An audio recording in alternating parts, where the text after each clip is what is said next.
A story about a grandpa and grandma who returned back to their youth. That's a pretty long name.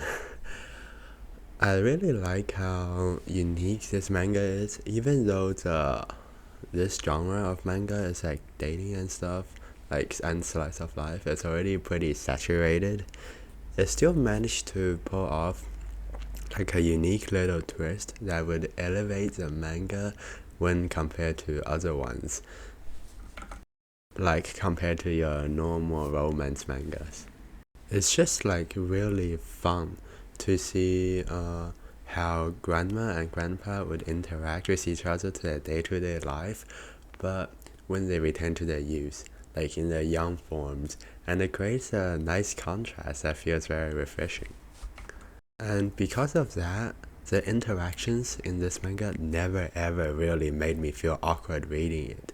Everything just feels so natural and common and real. It feels like a real life story rather than a manga, if you get what I mean.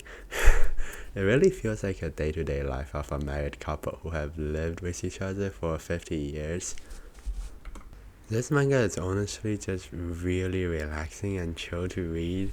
Like, I keep coming back to this manga and read through it from time to time.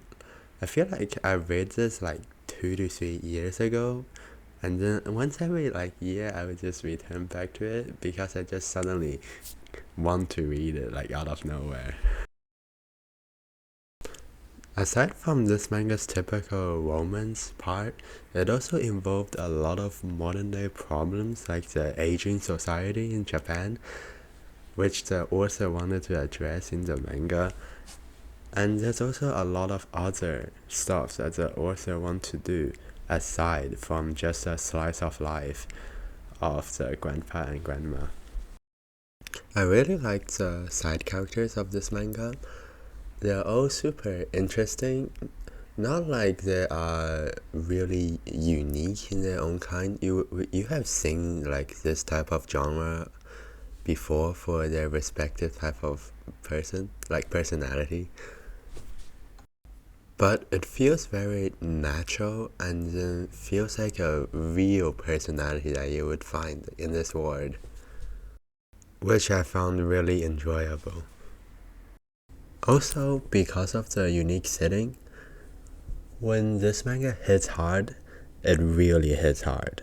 Like, when it gets emotional, you can really feel it. And the way the author did it make it seem super interesting and unique. There is also an anime adaptation, so if you're more interested in anime rather than manga, just you can like watch the anime.